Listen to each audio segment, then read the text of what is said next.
देखिए, हर लड़की को इम्प्लांटेशन ब्लीडिंग नहीं होती। इम्प्लांटेशन ब्लीडिंग सिर्फ किसी किसी को होती है कुदरती तौर पर। अब आप कह रहे हैं कि इम्प्लांटेशन ब्लीडिंग अगर ना हो तो पीरियड्स मिस हो जाएं, तो क्या मतलब होगा? यानी कि कंसीव कर लिया या नहीं। कंसीव करने का टेस्ट में पता चलेगा, अल्ट्रासाउंड में पता चलेगा, कोई सिम्टम से नहीं पता चलता। कुछ लड़कियां सिम्टम को लेके बैठी रहती हैं। देखिए, सिम्टम्स वैसे भी आ सकते हैं, स्टमक प्रॉब्लम की वजह से हो सकता है, कोई भी इश्यू हो सकता है, पेट में दर्द, कोई और प्रॉब्लम हो तो जिस वजह से भी वॉमिटिंग वगैरह, दिल खराब, कुछ ना कुछ होता रहता है।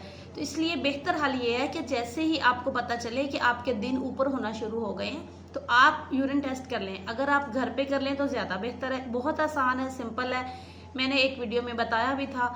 अगर आप लोग कहें तो मैं आपको दोबारा से बता दूंगी कि कौन सी स्ट्रिप लेनी है और कैसे आपने टेस्ट करना है। वैसे बहुत सी बहनों को अच्छे तरीके से ये टेस्ट करना आता है, तो बेहतर ये है कि आप घर पे टेस्ट करें। अगर आप घर पे नहीं कर सकती, क्योंकि हर महीने तो करना होता है, जो कंसीव करना चाह रही हैं उनको टेंशन होती है, तो वो जैसे 2 दिन ऊपर हुए तो फिर बार बार लेबोरेटरी जाना।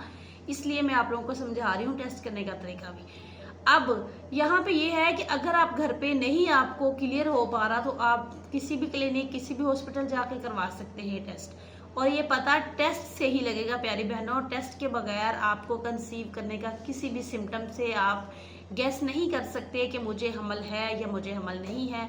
इसके लिए मैं क्या करूं?